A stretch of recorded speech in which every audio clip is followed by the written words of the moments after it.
இந்த வீடியோக்குள்ளே போகிறதுக்கு முன்னாடி நான் ஒரு கதையை சொல்ல போகிறேன். அந்த கதையோட வரக்கூடிய 2 கேரக்டரில் நீங்கள் எந்த கேரக்டர்ன்றதை நல்லாவே உங்களோட ரிலேட் பண்ணிக்கோங்க. ஸோ இந்த கதையை பார்த்து முடித்ததுக்கு அப்புறமா உங்களோட க்ரஷை எப்படி உங்கள் காதலியாக மாற்றுறது என்றதுக்கு தேவையான ஒரு பெஸ்ட்டான சொல்யூஷன் உங்களுக்கு கிடைக்கும். ஸோ இந்த கதையில் 2 கேரக்டர் மெயினாக இருக்காங்க. ஒருத்தரோட பேர் குட் காய், இன்னொருத்தரோட பேர் பேட் காய்னு வச்சுக்கோங்க. ஸோ இவங்க 2 பேருமே ஒரே ஸ்கூலில் ஒரே கிளாஸில் படிச்சுக்கிட்டு இருக்காங்க. ஸோ இந்த குட் காய்க்கு வந்து ஒரு பொண்ணு மேலே க்ரஷ் ஏற்படுது. ஸோ அந்த பொண்ணை எப்படியாவது தன்னுடைய காதலியாக மாற்றணும்னு அவர் ரொம்பவே ஆசைப்படுறாரு. ஆனால் அவருக்கு பொண்ணுங்க கூட பேசுறதுனாலே பயம்.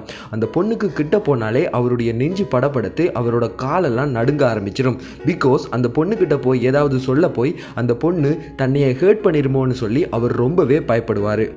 ஸோ ரொம்ப நாளாக அந்த குட் காய் வந்து அந்த பொண்ணை வந்து தூரத்தில் இருந்து ஒளிஞ்சு நின்று பார்த்துக்கிட்டே இருப்பார். ஸோ கிளாஸ்லேயும் கூட அந்த பொண்ணு பார்க்காத நேரத்தில் அந்த பொண்ணை பார்த்துக்கிட்டே இருப்பார். திடீர்னு அந்த பொண்ணு இவரோட பக்கம் திரும்பினா உடனே அந்த பொண்ணை பார்க்காத மாதிரியான ஒரு ரியாக்ஷனை கொடுத்துட்டு அவர் சாதாரணமாக இருந்துருவார். ஸோ இப்படியே நாட்கள் போய்கிட்டு இருக்கும்போது திடீர்னு பார்த்தா அந்த பேட் காய் வந்து அந்த பொண்ணை கரெக்ட் பண்ணிட்டதா கிளாஸுக்குள்ளே பேசிக்கிறாங்க. உடனே இந்த குட் காய்க்கு வந்து பெரிய ஒரு அதிர்ச்சி ஏற்படுது. என்னடா இவ்வளோ நாளாக நாம் லவ் பண்ணிக்கிட்டு இருக்கோம், ஆனால் நமக்கே தெரியாமல் அந்த பொண்ணை அவன் கரெக்ட் பண்ணிட்டானேன்னு சொல்லி இந்த குட் காய்க்கு பெரிய ஒரு அதிர்ச்சி ஏற்படுது. ஸோ அந்த குட் காய் இப்போ என்ன பண்ணுறாருன்னு சொன்னால் அந்த பேட் காய் கிட்ட போய் கேட்குறாரு, எப்படி நீ அந்த பொண்ணை கரெக்ட் பண்ணேன்னு சொல்லி. ஆனால் இதில் என்ன ட்விஸ்ட்டுன்னு பார்த்தீங்கன்னா இந்த குட் காயை விட அந்த பேட் காய் ரொம்பவே சுமாராக தான் இருப்பார். அதே போல் கிளாஸில் வந்து எஜுகேஷனில் கூட பார்த்தீங்கன்னு சொன்னால் அந்த பேட் காய் வந்து கொஞ்சம் குட் காயை விட கீழே தான் இருப்பார். ஸோ நான் அவரை பேட் காய்னு சொன்னாலும் அதுக்காக அவர் ரொம்ப பேட் காயெல்லாம் கிடையாது. எதுக்காக நான் அவரை பேட் காய்னு சொல்கிறேன்றதை இந்த கதையின் முடிவில் உங்களுக்கு புரியும்.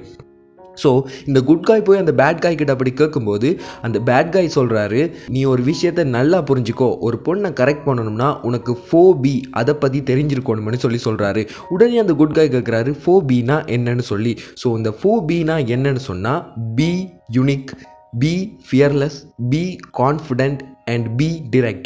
ஸோ இந்த 4 விஷயமும் உங்ககிட்ட இருந்தால் ஒரு பொண்ணை உன்னால் ஈஸியாக கரெக்ட் பண்ணிட முடியும்னு சொல்கிறாரு.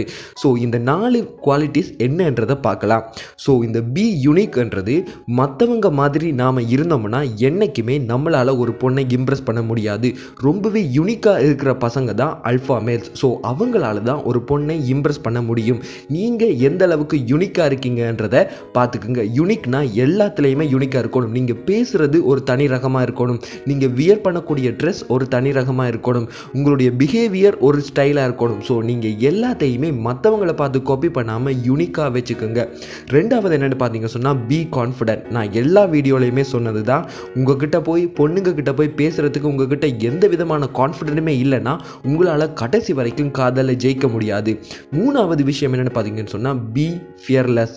ஸோ பயமில்லாத தன்மை. ஒரு பொண்ணுக்கிட்ட போய் பேசும்போது உங்களுக்கு காலெல்லாம் படப்படுத்து நெஞ்செல்லாம் படப்படுத்து பயம் வந்துடுச்சுன்னா நீங்கள் எதை பேசணும்னு நினைச்சிங்களோ அதை பேச மாட்டீங்க. அதை விட்டு வேறு என்னவெல்லாம் ஆரம்பிக்கிட்டு இருப்பீங்க. ஸோ பொண்ணுங்க கிட்ட போர் அடிக்காமல் இருக்கணும்னா முதல்ல பொண்ணுங்களை பார்த்து பயப்படுறதை நிப்பாட்டுங்க. நாலாவது விஷயம் என்னென்னு பார்த்தீங்கன்னா பி டிரெக்ட். உங்களுக்கு என்ன தோணுதோ அதை நேரடியாக சொல்லிடுங்க. அதை மறைமுகமாகவோ அல்லது மழுப்பியோ சொல்ல ட்ரை பண்ணாதீங்க. பொண்ணுங்க கிட்ட நீங்கள் எந்த அளவுக்கு டிரெக்டாக இருக்கீங்களோ அந்த அளவுக்கு அவங்களும் உங்ககிட்ட வெளிப்படையாக இருப்பாங்க. ஸோ இந்த 4 குவாலிட்டிஸுமே இருக்கிற ஒரு பையனால தான் ஒரு பொண்ணை ரொம்ப குயிக்காக இம்ப்ரெஸ் பண்ண முடியும். ஸோ இந்த வீடியோவில் நான் சொன்ன கேரக்டரில் நீங்கள் அநேகமாக அந்த குட் காயாக தான் இருப்பீங்க. ஸோ நீங்கள் எப்போ பேட் காயாக மாறுறீங்களோ அப்போ தான் உங்களால் உங்களுடைய க்ரஷை உங்கள் பக்கம் ஈர்க்க முடியும். ஸோ இந்த வீடியோ பிடிச்சிருந்தால் மறக்காமல் லைக் பண்ணி அப்படியே கமெண்ட்டும் பண்ணுங்கள். இந்த சேனல் பிடிச்சிருந்தால் மறக்காமல் சப்ஸ்கிரைப் பண்ணி பக்கத்தில் இருக்கிற பெல் ஐக்கானையும் ப்ரெஸ் பண்ணிவிடுங்க.